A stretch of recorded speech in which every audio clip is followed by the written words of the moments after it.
Hello again, everyone. This is Zombie Kids Rule, and I'm trying to change the angle at which I record some of these Steam Deck gameplay videos. I've said before in my other videos that this is not a really great setup for recording videos. I've tried to do the OBS thing, and it just doesn't work on the Steam Deck. I don't have a capture card. I don't have a lot of technical knowledge. So basically, what I'm doing is I have a ring light. You can see the ring light. I have a ring light, and I have an external web camera that I had bought that I'd actually bought for work, and so I have the webcam propped on the middle of the ring. The light ring there, whatever. I just got done saying what it was, and I'm trying to sit really close to it so I can get the Steam Deck put up. I'm trying not to bump it. I'm trying not to do anything. So anyway, this is not the most convenient setup, but I want to do another video on the Legend of Grimrock. So I really like Legend of Grimrock, and Legend of Grimrock 2 I think is even better. From what I can see, from what I tested already, we'll double check, but I think it plays perfectly fine. It is currently unknown according to Valve, so they haven't tested it yet apparently, or they haven't finished testing it. So I'm going to go ahead and get into it here, and turn up the sound a little bit. So I have tested this already. I've finished this game, except for, I don't know, maybe I can't remember if I got all the achievements in this game or not. But essentially, when you first boot it up, you've got New Game, you've got Load Game, you've got Custom Dungeon. Now, I will say I haven't played around with the Custom Dungeon. I haven't played around with making a dungeon on my own, or I should say Dungeon Editor too. I guess the Dungeon Editor is how you do that. Custom Dungeon is maybe doing what other people have built. Options, credits, and quick game. So let's see what options do. So there's quite a variety of options here. Again, you definitely won't be able to see these or read these, but you've got resolution, which I'm definitely not going to touch on the Steam Deck. The display mode between full screen and windowed. There's some other stuff: render quality, texture resolution, texture filtering, shadow quality. Some stuff I really don't understand. Music and sound. You can enable some stuff. You can disable some stuff, like disable damage text, hide item properties. You can enable or disable autosave, mouse look. There's a couple other things. There's a tablet mode on here too, but I haven't tried that, obviously. There is a key configuration, which again, I guess from checking another game, I should look to see.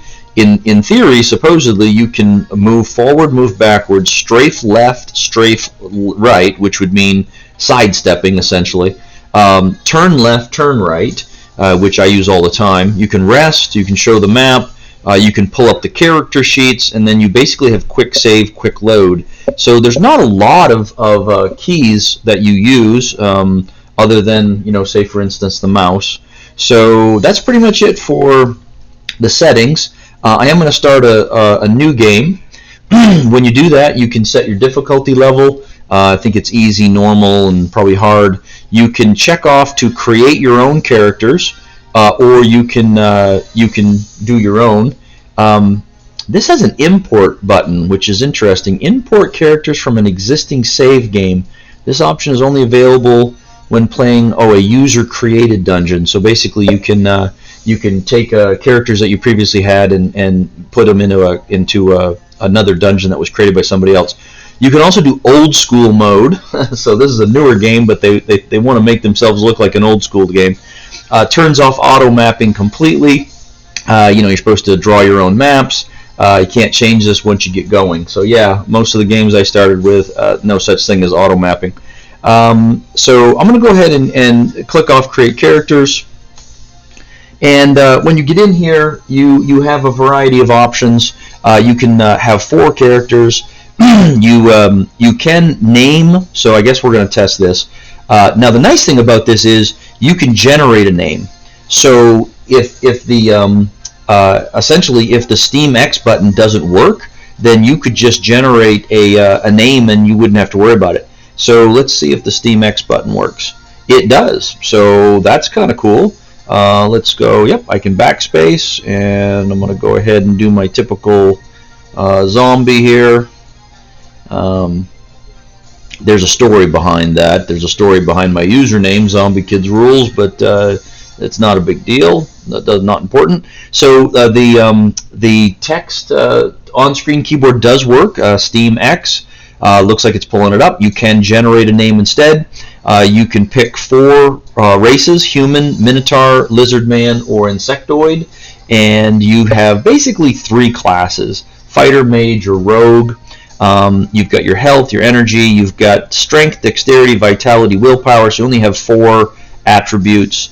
And then there's a variety of stats like resistances, attack power, accuracy, protection, evasion, how much you can carry, and you have points to distribute. And you have portraits, and you can actually import portraits. So imports a custom character portrait. Portraits must be, and that gives you the dimensions. So you could actually put your own pictures in here, which is kind of cool. I haven't played around with it. Then you have skills: athletics, armors, axes, maces, swords, unarmored, and then you have traits that you can add traits. So we'll just go ahead and leave this first one as a human, and we'll make him. Let's see. You know what? We'll see what a mage does, so that he may have to actually do spells or something. Pick spells. So we have 10 points to distribute. So we're gonna increase. We're just gonna increase a variety of things. Bump up across the board. I think willpower. Well, so vitality helps to raise hit points. Probably, most likely, and will increase your willpower. So I use up all my my points. I'm just going to select a picture. It doesn't really matter. There's not a lot of pictures here, as you can tell. Yeah, nothing is going to scroll those through. So there's not a lot of pictures to pick from. Of course, you only have 4 characters. And then I have four skill points, and I can select between air, earth, fire, ice, magic, spellcraft, and staff defense. And so, you know, if I remember correctly, in this game, you know, it's a limited game. You're stuck inside of a dungeon. There's minimal grinding, and therefore you can only max out a couple, I think, skill areas. So, and I can't remember what the spells were. So there's air magic and earth magic. Yeah, I can't remember, but you know, doesn't matter. We're just making a character, so I'm just going to give 1 in fire, 1 in ice, 1 in spellcraft, and you know what? We'll just go 1 in air too. And then for traits, I'm going to click on the traits, and you get to choose a trait, and 1 is limited to minotaur, 1 is limited to insectoid. So aggressive, and it does stuff like attack power +4, agile, dexterity +2. So you get to pick 2 traits. I can't remember what's best, but it really doesn't matter. Healthy, you can increase your vitality. Strong-minded, you can increase your willpower, increase your health. I'm just going to randomly pick a couple of these. Doesn't really matter. Yeah, let's just do that. So I randomly picked a couple of the traits, and then once you're done, like I said, those are the choices you have, and then you basically are done with that character. It looks like. Back to menu. Generated characters will be lost. Are you sure you want to continue? No. So how? Oh, that's right. I'm sorry. You have to make You have to make your different characters, which will then allow you to start the game. So I'm just going to go ahead and say Minotaur, Fighter, and you know, this obviously got rid of a few. Again, it doesn't really matter because this is I'm not keeping this characters. But so you would have to create. And actually the portraits change by, looks like the portraits change by the race. So this has 4 Minotaur portraits, whereas there are 4 Lizard Man portraits, there are 4 insectoid portraits, and then there's 1, 2, 3, 4, 5, 6, 7 humanoid or human portraits. So you would have to pick 4. Looks like, yeah, because if I do 3, I still can't start the game. And then once I do that, so you actually have to have all 4 characters to start the game. Now, that's how you would generate characters, so it's actually pretty quick and pretty easy. You're using the right mouse, tracking pad, and the right trigger to select everything. So I am going to exit out of there because I don't really care. I'm going to uncheck create characters. I'm just going to use their own characters to jump into the game. And so it has 4 pre-generated characters. And, here's the beginning, but honestly, I don't want to watch the beginning, so we just want to see how this works. Okay, and so first time playing Grimrock, a tutorial is available from the pause menu, accessible by pressing escape. Yeah, that's cool. Let's see. So I press this button up here, and let's see. It looks like it's the map, so there's a map there. Don't need, yeah, so there's nothing else. I can scroll through it, but that's pretty much it there. And let's see what this button does. Okay, that pulls up the options to save and exit. So the right joystick acts as the forward, backwards, turn, and turn. So it does not act as the sidestepping. So let's see, that does not do side. Okay, there's my right joystick moves my pointer, my right trackpad moves my pointer, my left trackpad doesn't do anything. So again, the left joystick actually does the movement, not sidestepping. The D-pad doesn't do anything. X, oh yes, that's right. So X pulls up one of your characters, Y moves to the second one, B moves to the other one, and A moves to a fourth one. So basically, depending on which button you choose, it will cycle through your characters quickly. So you can actually just press one of the buttons and get to your character so that you can quickly do something with them. This is where you equip. This is your information about your character. So this game actually has food that you have to eat to keep up with your experience points. This gives you information about your skills, and when you hover over things, it does give you information about it. And yeah, this reminds me, you have to get up to 50 points in a particular skill to max it out and get all the benefits. So each skill basically can go up to 50 to get all the maximum benefits from it. And let's see, the menu is there. We don't care about that. That must be the journal. Yep, again, we don't care about that. We can close that. This is that's sleeping. I don't want to do that. So they're sleeping, and then that is, I don't see anything when I click there. So those are just little tiny icons up here on the top of the person screen. So there we go. And then the way you attack in this game is, let's see, left click doesn't really do anything. Oh, there we go. Right button and left button are the side steps. So you can use the trackpad to move, and then the left button and the right button to sidestep. There we go. I do find it a little bit difficult to use the joystick in the fact that sometimes when I intend to only turn, I turn and move as well. So it's pretty sensitive. I'm going to have to play around with that and mess around with it, because this is one of those games where kiting around the enemy, sidestepping is beneficial to survival.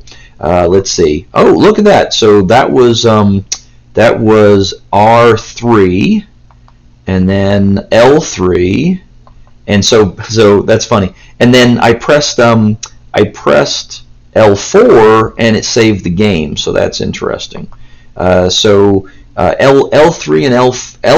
and R3 are mapped to two of the characters to pull them up, along with the X, Y, B, and A buttons. So you could obviously do some controller configuration there. So now the way you attack is you basically put the mouse pointer on one of their hands, and then you click the right trigger. No, you don't. You click. Well, yeah, you do. I thought it was right trigger. Oh no, I'm sorry. Left trigger. So left trigger actually attacks. And then I'm not sure.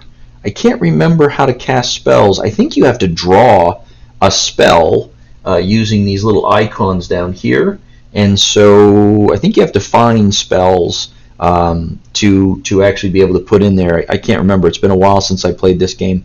So let's see. I'm just going to walk around, and this is one of those games where it probably helps to look around. This is also a game, if I recall correctly, that you need light. So you need torches until you get the light spell to be able to see. And let's see. So you over here. Let's see. Yep. So right trigger. Choose your fate. Perish in this cell or pick up the torch. So we're gonna go over here. We're gonna pick up the torch, and now it's dark. And now I'm gonna put that in his hand there. So now I can actually see better. Yay! And yeah, this is one of those games where the torches are they get used up. So you have to pay attention to that. And this is also one of those games where, if I recall correctly, you really do need to look at all the walls until you get familiar with the game and know where things are, because if I remember correctly, there's buttons that may be hidden on the walls, and I can't specifically remember, but I'm pretty sure there are. And let's see. So this is one of those ones where I usually, and so again, I'm turning and I'm moving at the same time, so the it's pretty sensitive. And I think if you click on their face, yeah, it puts it in their inventory. So that's good. And then if I click on him, I thought it was in his inventory, isn't it? Oh wait. Could have swore I put it in his inventory. Oh no, there it is. I'm sorry, I just couldn't see it very well. It's kind of filled in. It's kind of the same color as the background. So when you hover over something, it'll tell you what it is. So like a torch, attack power 4, speed of 16, and then there's a weight associated with it. And then you have to click on things like this to like chains to open up doors. And let's see. So we already found that we know how to enter text. The Steam button and X seems to work just fine. I can see some. This is very, very sensitive. So this is you pick up some stuff off the ground with the right trigger, and then it tells you what you're picking up when you're doing it. Turn around, and then you can just click on it, drag it, and then click again with the right trigger, and that will equip things. So right trigger, drag, right trigger, and it drops it. Okay, so that's pretty simple, pretty easy. I'm gonna pick up that weapon, give it to him, and I'm gonna take the torch again, because again, torches run out pretty fast. So we're gonna do that, and then click on that to move it. So essentially, this seems playable. I haven't found anything yet that is not working correctly. And from looking at the controls for on the keys, right? In looking at those, I did figure out how to sidestep. So again, the left, right, and the right button that does the sidestep. And this game has a lot of puzzles to it. Essentially, so now I'm standing on something which opens the door. As soon as I step off of it, it's going to shut. So I'm just going to go here. I'm going to take a rock and I'm going to set it right on top of there. And then there's my it opened up and stayed there. And I'm going to take the torch again because torches are good. And And so anyway, I don't see the map. So where would the map be? There's a key. I need that. So give that to my rogue. And so let's see. Oh yeah, no, I'm sorry. That is that the button over here above the D-pad. That is the map. I'm sorry, I forgot. So that is the map. And I think you could also point. Actually, it doesn't really matter. So there's one way to do it. And then of course you have your arrows here. You could, in theory, use your arrow buttons to move, but there's no sense in doing it, because you can use your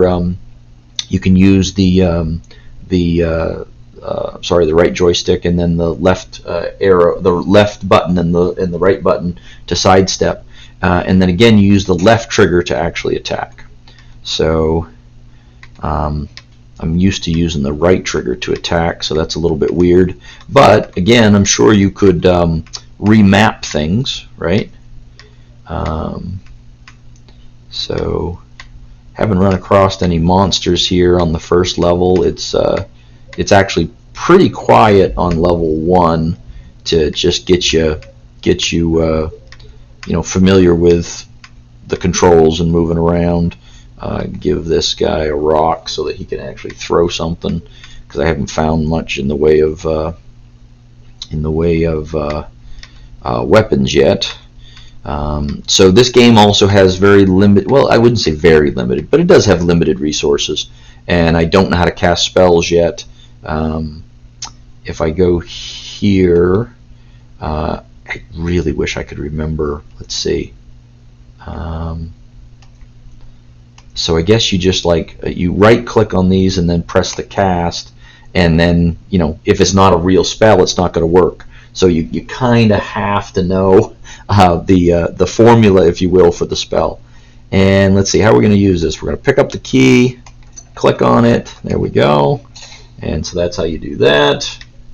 And get my arrow over here for attacking. There we go. And oh, there's another key. So essentially, I mean, this is just an old. I mean, it's set up like an old school loose rock. Okay, so that's trying to tell me that there's like a rock that I have to do something. Oh, there we go.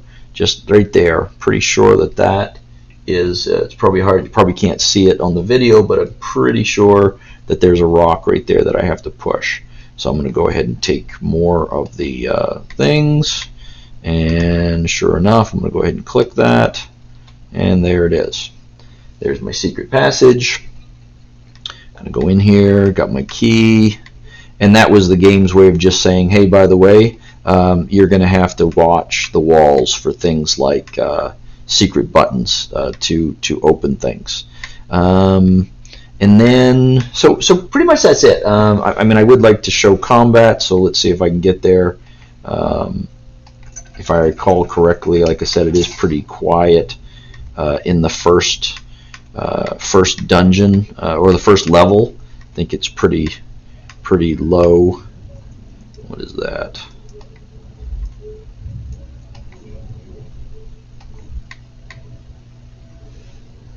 And so that's pretty much it. I'm gonna go ahead and save this.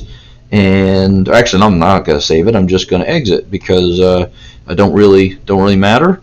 So yes, I want to exit the menu, and that's pretty much it. So those are all the controls. It looks like all the key mappings actually have controls.